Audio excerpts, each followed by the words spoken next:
Huh? It's working.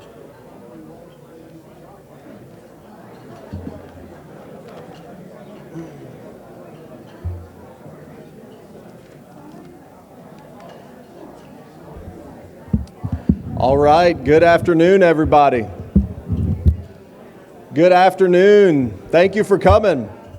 Everybody got some food, it looks like, so we'll go ahead and kick it off to be respectful of everybody's time. But my name is Brandon Box. I'm with Cogent Bank. Have the privilege of working with the many wonderful Cogent Bank associates that we have walking around today. But thank you all so much for coming. We're really excited about today's topic, but before we jump in, a couple of housekeeping items. Hopefully everyone's found the restrooms. The women's is right here. Men's is in the back corner over there. Soft drinks, if you want one, are over at the bar. So if you need a soft drink or soda, they're over there. We do have, obviously, a recording of this that we can share with folks who could not attend. So please make sure your cell phones are on silent, just to be respectful of the recording. But for those of you who are attending a professional speaker series for the first time today, welcome. This is our way here at Cogent Bank of giving back to the business community. We really try to educate clients, friends of the bank, just on things that can help them be better business operators, either run their business more smoothly, be a little bit better on things they may not think about every day. And there's really nothing more timely than cybersecurity and fraud, especially as it relates to bank accounts. We've done some fraud seminars in the past. I saw Brian around here somewhere, who was one of our previous speakers.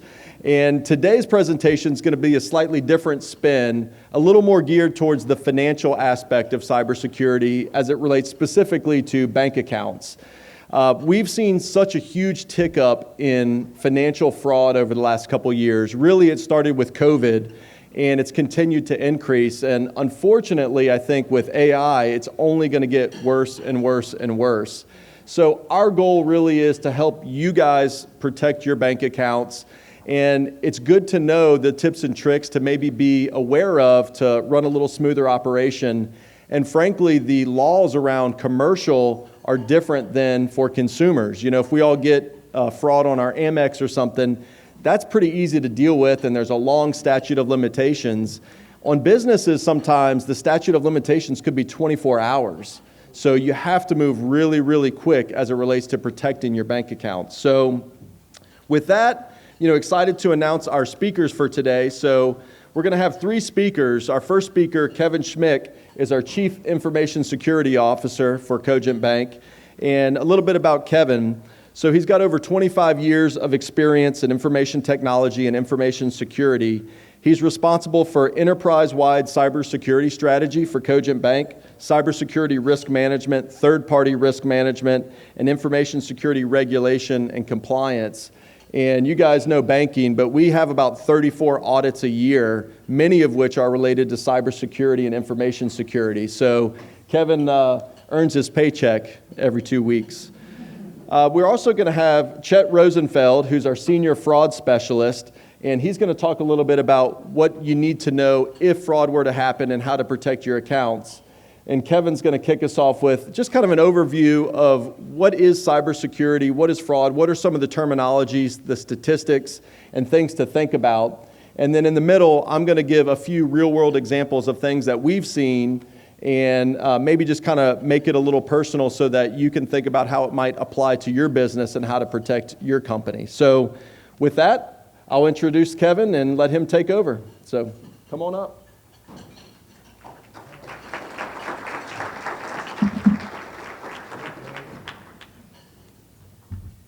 Thank you, Brandon. Can everyone hear me okay?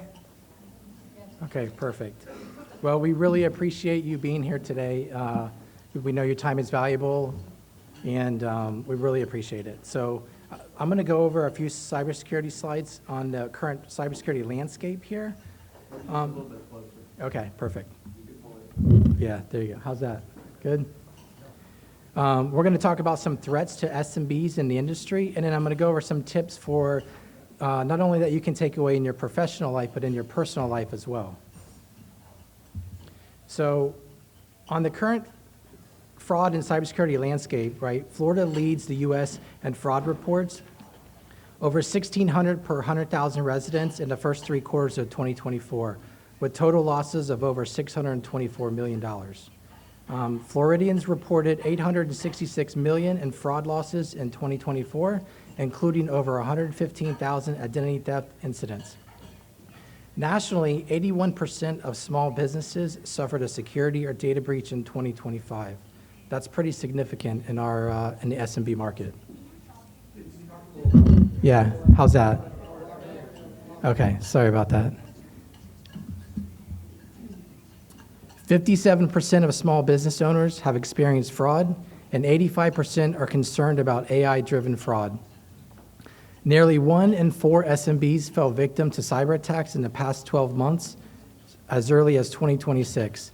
So the impact is 62% of breached SMBs face costs over $250,000, and then 36.7% over $500,000. Pretty significant numbers.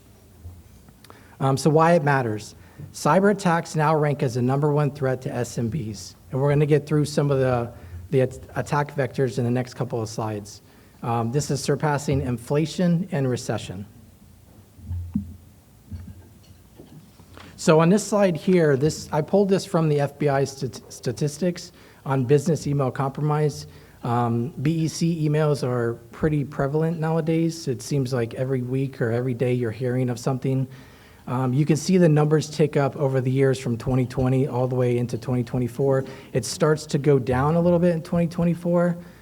And the reason for that is when you kind of dive into the data, people are more aware and are starting to implement better security controls, such as multi-factor authentication, callbacks, stuff like that.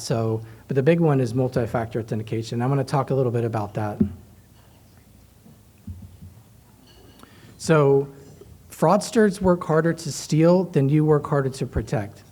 Phishing and social engineering, these are some of the most common methods that they get in, right? So I think everyone knows what phishing emails are. Social engineering, it's pretty prevalent out there in today's market. So, recommend that you look at those emails when they come in and verify. And Chet's going to talk a little bit about verifying on the fraud side, especially on business email compromise. So on business email compromise, essentially what it is it's a legitimate email coming from your email account that an attacker has gained access to. So it's already past security controls when it's going to the recipient. So the recipient may have, certain security controls to verify who it is, but since it's legitimately coming from your email account, it's kind of already past all those controls. So really, like user awareness and looking at the email, callbacks, verification, those are going to be your best methods to verify it actually came from who you said it is. Ransomware and malware. I think everyone knows what ransomware is. It's basically malware that gets on your computer. It locks your data up, and it's very difficult to get back. And, the FBI will tell you not to pay the ransom, although there are articles out there where companies have paid the ransom, but they're always going to tell you not to pay the ransom. So it's important to have offline copies of your backups. Not just, you're backing up your systems, verify that, but also keep an offline copy in case something happens.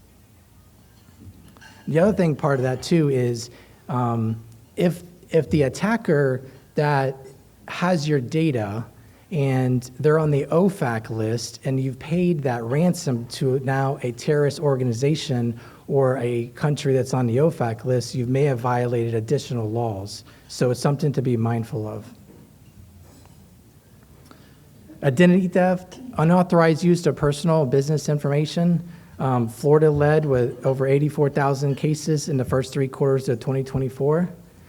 Wire and payment fraud, fake invoices or altered banking details. Chet's going to talk a little bit about that. Fake invoices seem to be, a pretty prevalent one out there. It's pretty easy, especially with AI now, to create a fake invoice and just send it through.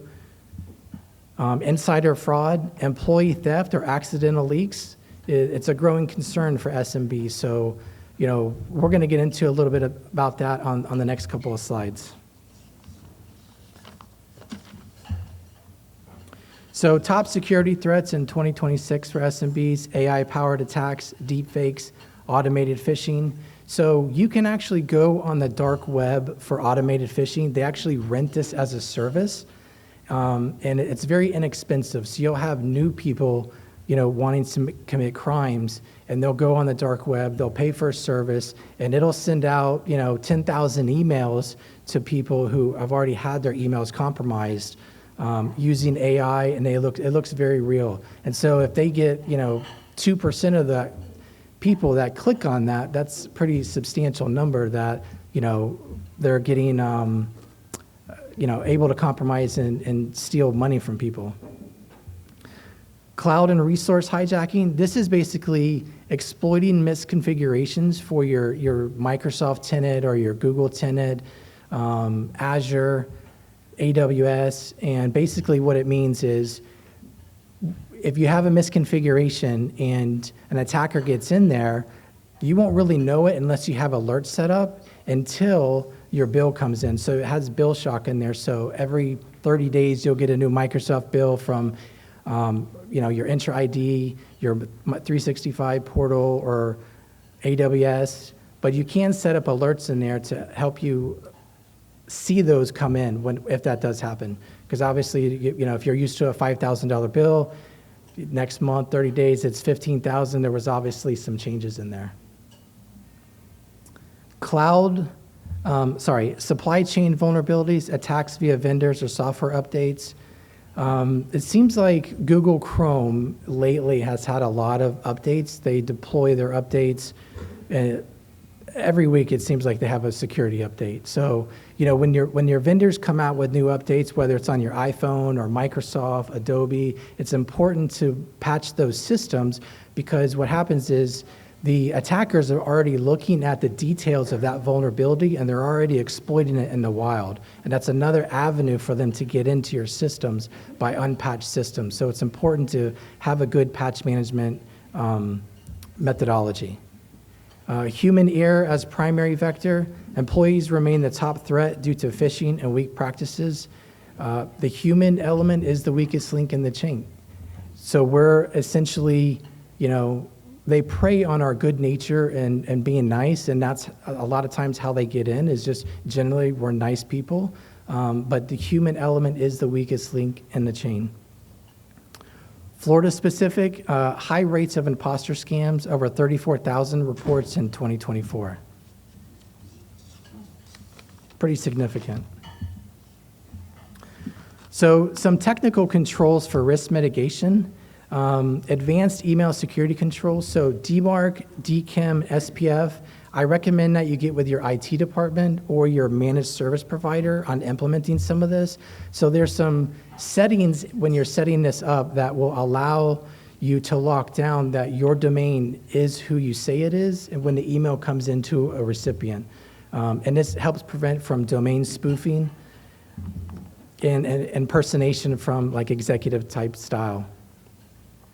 Least privilege, a role-based access. So this one is basically, giving the people in your company the access that they need on a least privilege basis. So if John doesn't need to have full admin rights in the system, or if John left 3 months ago, it's important to have regular hygiene to go through those systems to remove those accounts.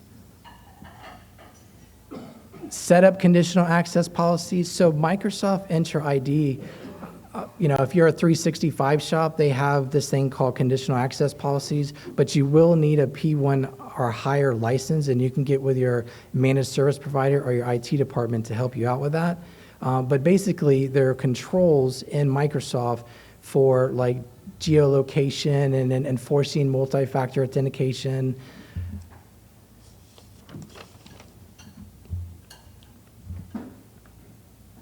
Center for Internet Security Controls.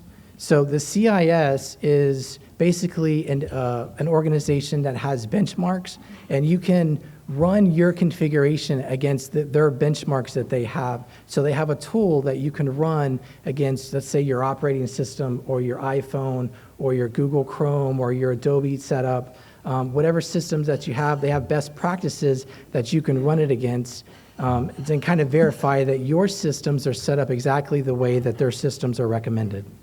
And then here is CISA Scuba Gear. This is a free assessment tool from CISA.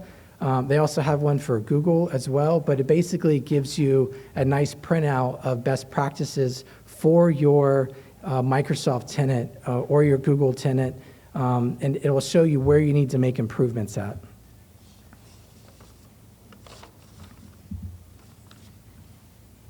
So controls for fraud mitigation, verify requests before transactions, always independently verify money transfer requests, callbacks. This is one of the single most, things you can do to help reduce your risk, right?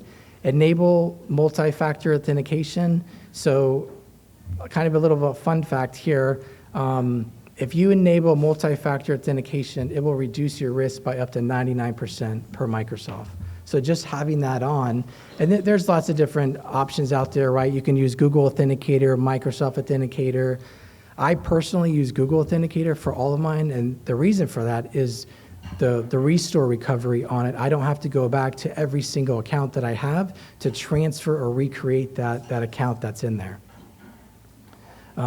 Monitor accounts regularly, right? Review account activity frequently and set up alerts to detect suspicious transaction history. So this is a really nice one to set up. So a personal story, a couple years ago, I had a personal credit card that was compromised, and the transactions, I waited till the next cycle came through, so I didn't catch it, and that was my fault, but I have them turned on now. So the transactions were from New Jersey and New York, and when I contacted the credit card company, they pushed back a little bit, and were really ultimately going to try to charge me. It was like over $1,500 in charges. And so long story short, what had happened was there was a gentleman that was using compromised or stolen credit cards, and he was going into like CVS and Walmart and buying gift cards and sending it to fraudsters back overseas. It was basically a romance scam. And from the detective that I talked to, he had basically, it was like in the tens of thousands of dollars of money that he had stole doing this. So I had to file a police report, and that kind of moved the needle a little bit for the credit card company because they still wouldn't budge really on, wanting me to pay for those costs. Practice safe banking habits. Excuse me. Use strong passwords. Avoid public Wi-Fi for banking and stay informed about common fraud schemes. So basically, you can use strong passwords, but I also recommend passphrase. So a passphrase is basically 4 to 5 words that run together, as long as it's like 20 to 25 characters. And then you can capitalize the letters, at each word going through it. Freeze your credit. This one is, it's free nowadays, right? The credit bureaus are able to freeze your credit. You can go right online and do it.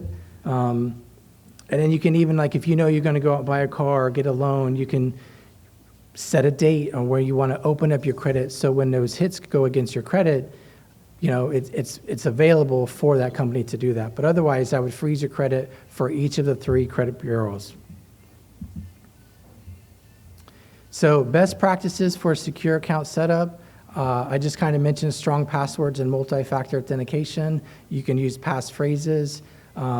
Multi-factor authentication. You can also use this thing called a YubiKey. It's a hardware key that you plug into your computer to set up your accounts. A lot of, there's a lot of systems out there that will utilize that. Or, an authenticator or SMS text. SMS text is not as secure as a Google Authenticator or even the YubiKey, but it's still better than nothing.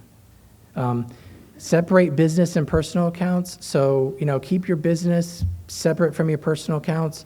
And then also, I recommend people creating a personal, a private account and a public account. So your public email account would be for your social media, your Publix, your Uber, and then your private email account on your personal side would be more for your investments, your financials, your banking statements. So I personally have that today. It's a little bit, you're managing both accounts, but it saves you ample amount of time on the back end if something were to happen. We kind of already talked about regular software updates. So when those patches come out for your systems, it's important to get those installed in a timely fashion. Employee access controls, implement role-based access, and then train staff on secure practices. Least privilege, right? So only give them access to what they need to. AI-powered tools, we have some systems on the back end that leverage AI in them. So we're actually currently working through a lot of that stuff today. But obviously AI is here to stay. Everyone is familiar with, you can use ChatGPT to find pretty much anything, or Claude. There's a bunch of them out there.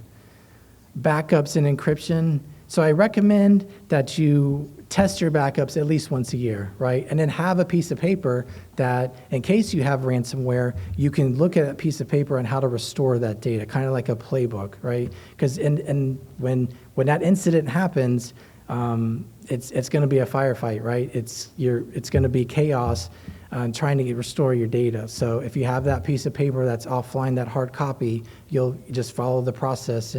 But I definitely recommend at least once a year, definitely twice a year. And then, a bank tip, enroll in Cogent Bank's real-time alerts and fraud monitoring services. So you can get with Brandon and his team, and they will be happy to help you out with that. And then, so I just want to close with this. So with fraud and cybersecurity, the risks are real. They're out there. They're not going away, and especially with AI, it just seems like it's constant, right? So with awareness and doing these events, we just hope to bring awareness for everyone. And so I'm going to hand it over to Brandon now. He's going to come up and give a couple examples. So I really appreciate everyone's time. There you go, Brandon.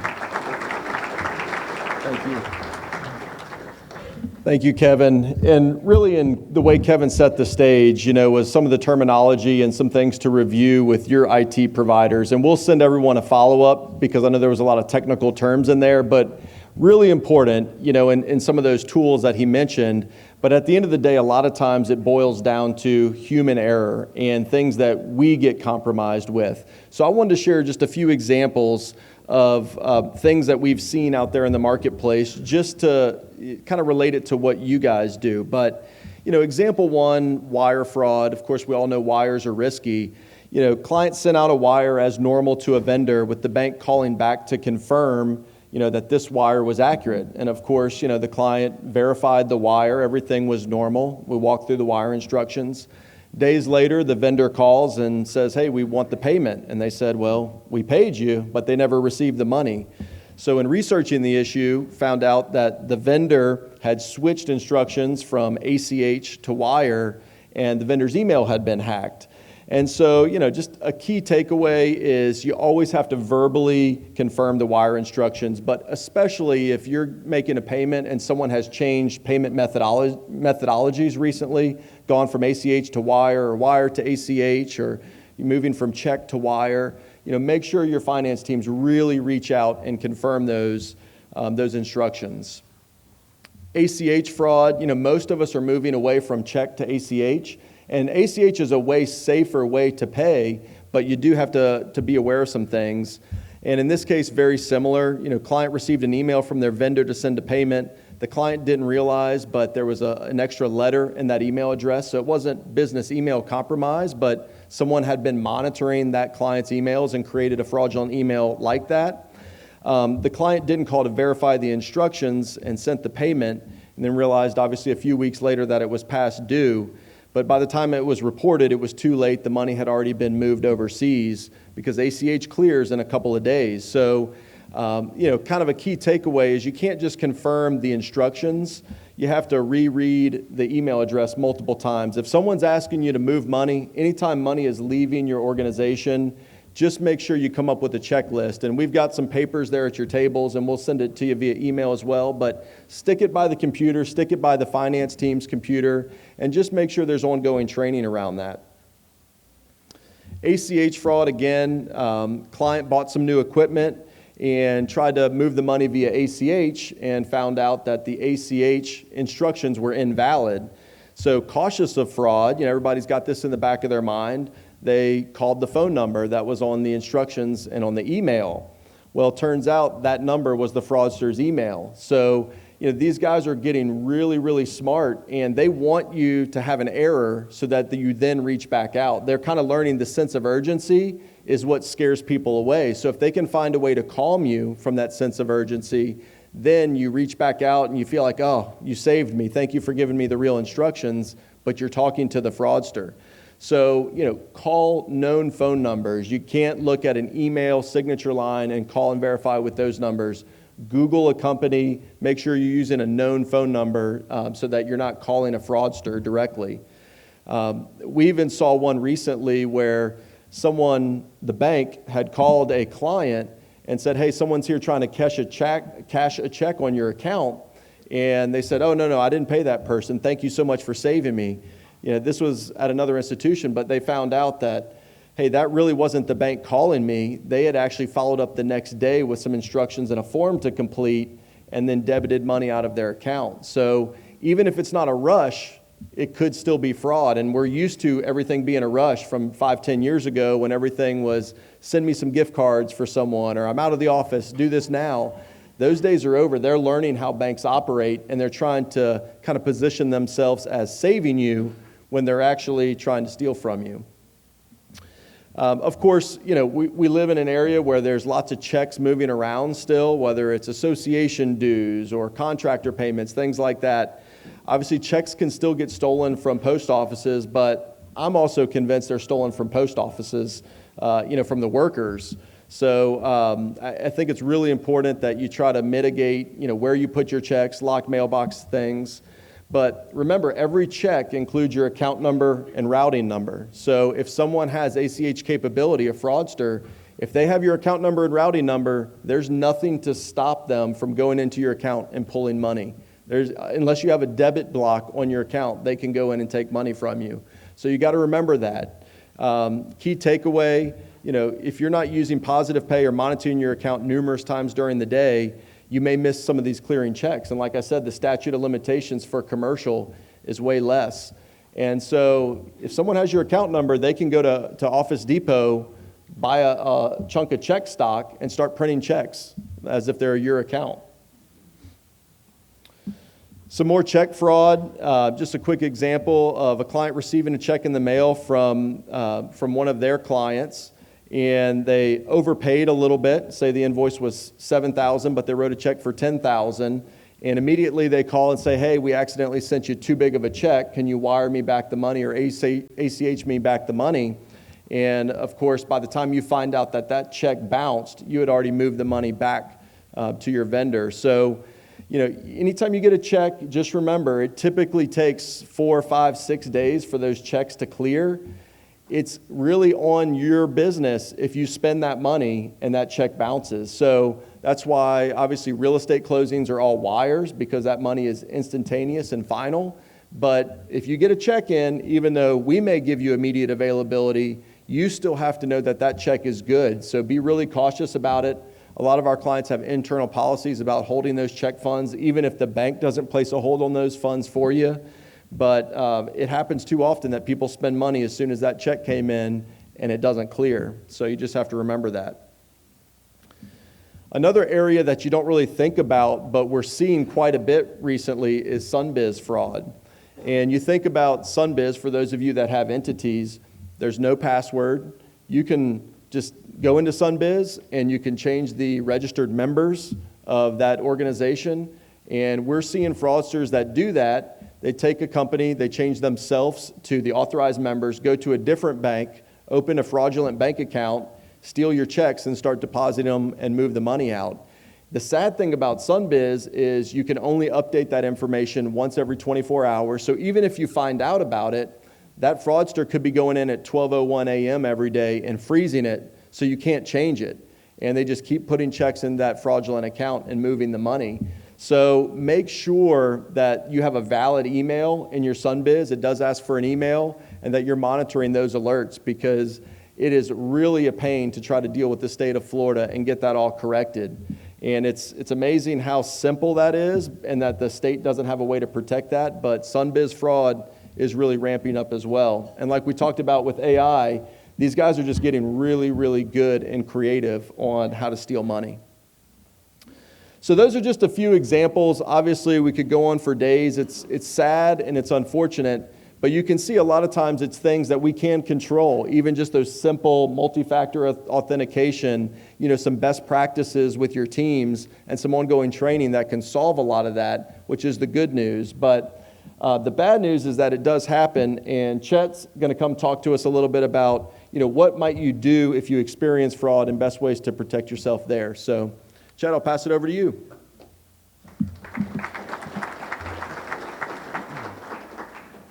Good afternoon, everyone. Hope everyone's enjoying their lunch. Thanks for having us today.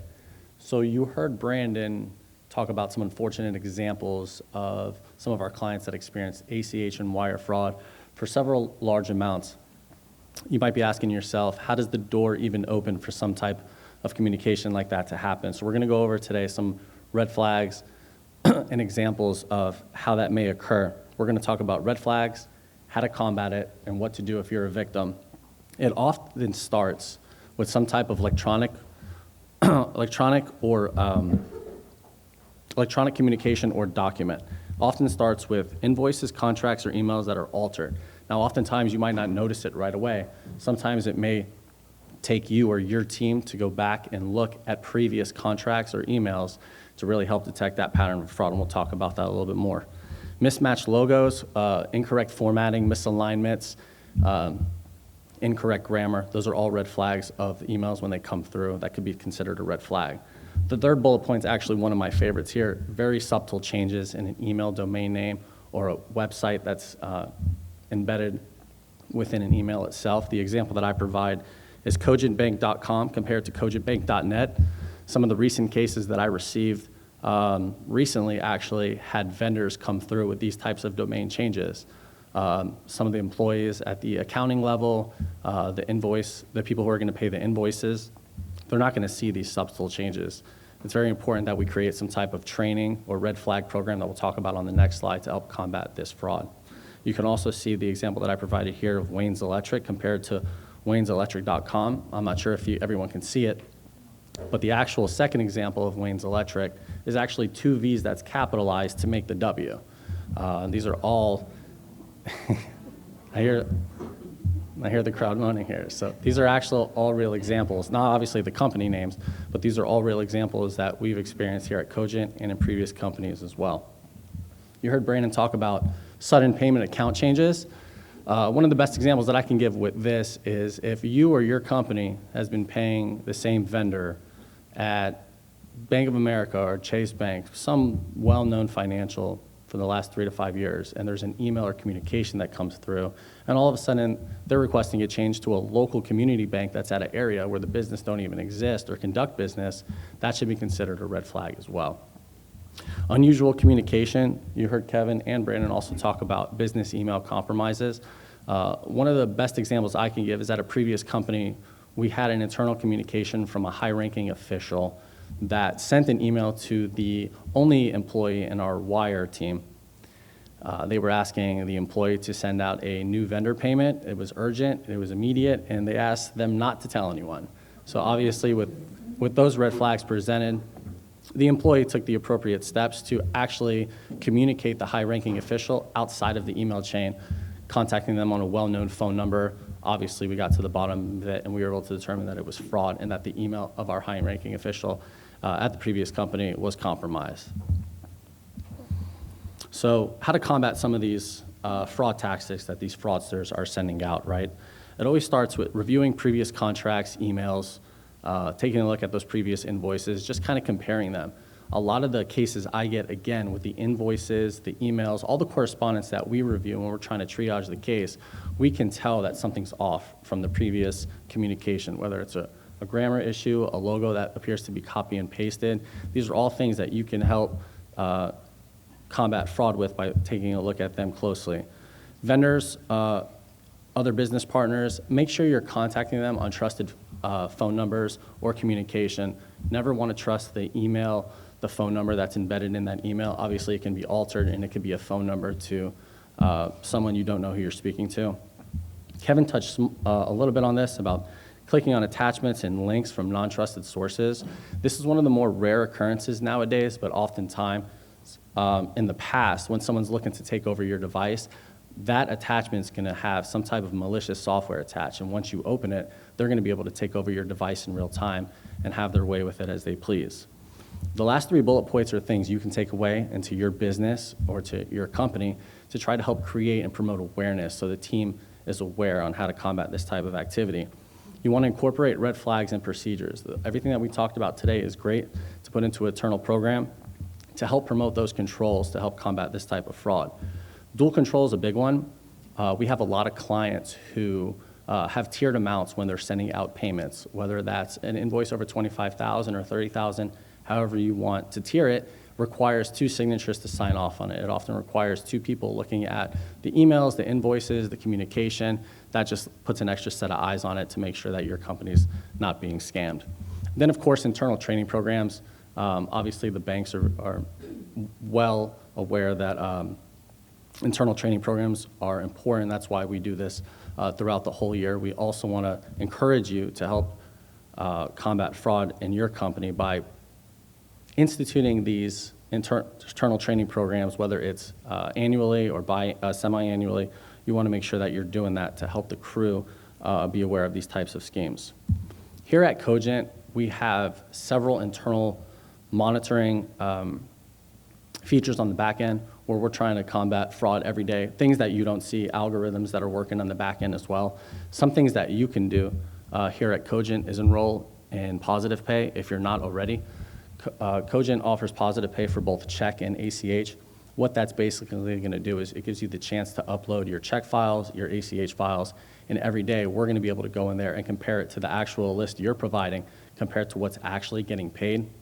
If there's anything that's out of the ordinary, such as it's going to a different payee, there may be an extra check in the file, or a different dollar amount for the ACH, it's going to give us a chance to actually stop the transaction, review it in real time, and reach out to you to see if this is something that you want to pay or not. So it's a great program. Obviously, there's still the human element with fraud. It's not going to be an end-all, stop-all solution.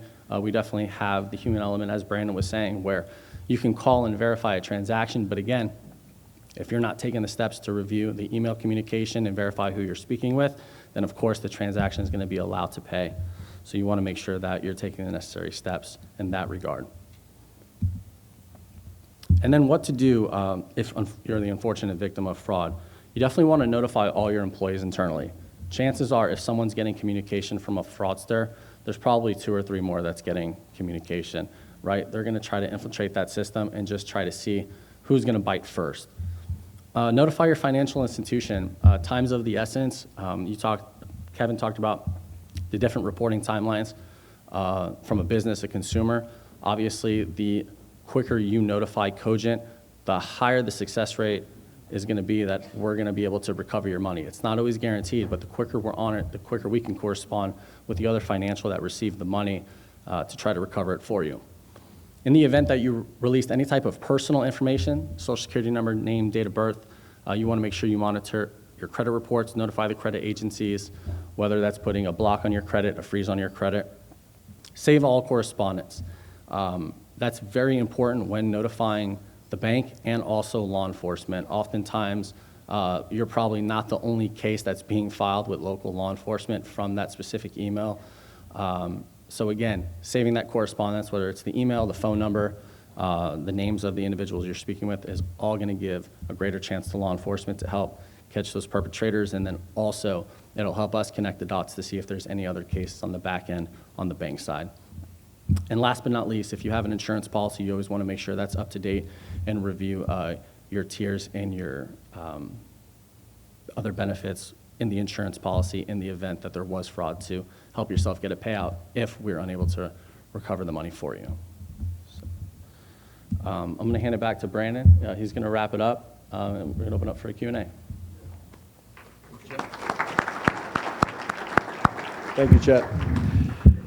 You know, we could have 100 different seminars around cybersecurity and fraud and how to protect your bank accounts. Obviously, we don't have the time for that. You know, our goal really today was to open up a conversation so that you can go back to your IT providers, you and your leadership team meetings can sit down and actually build a plan for protecting your accounts, because despite all of this, it usually is human error that somehow makes the mistake and lets either the fraudster in or just doesn't quite recognize things in time.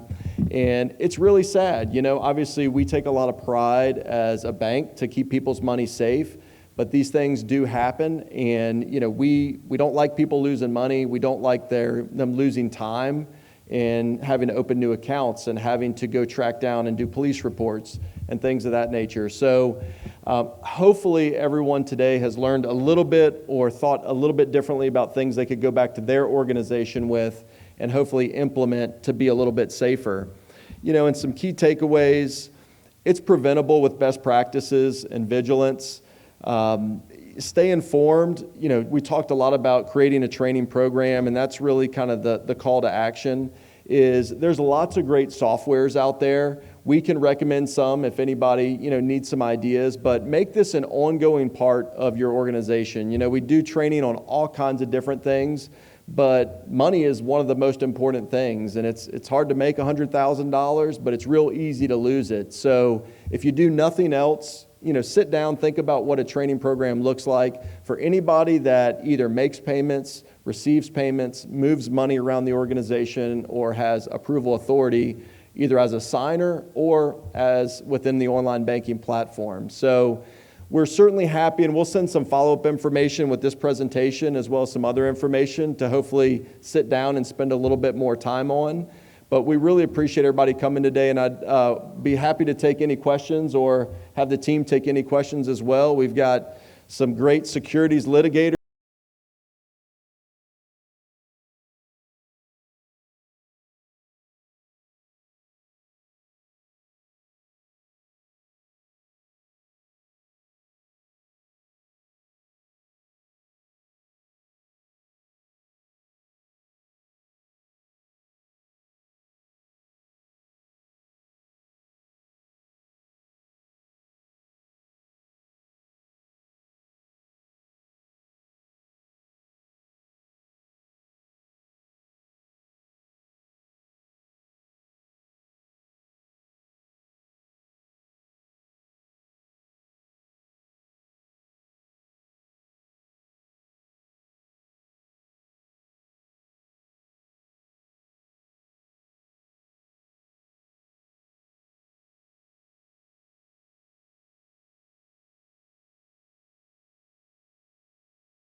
by 1 p.m. But reverse positive pay means you get a look at every single check that comes through.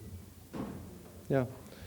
Well, I know we're running out of time here, but I really appreciate everybody making it out here. I want to give a thank you to our amazing Cogent Bank associates that are scattered around the room. So thank you for putting this together. We'll follow up with everyone via email on some resources, but always happy, whether you're a customer or not a customer, to talk things through and help protect your business. So thank you for being here. Hope everyone has a wonderful summer, and hope we see you next quarter. Thank you.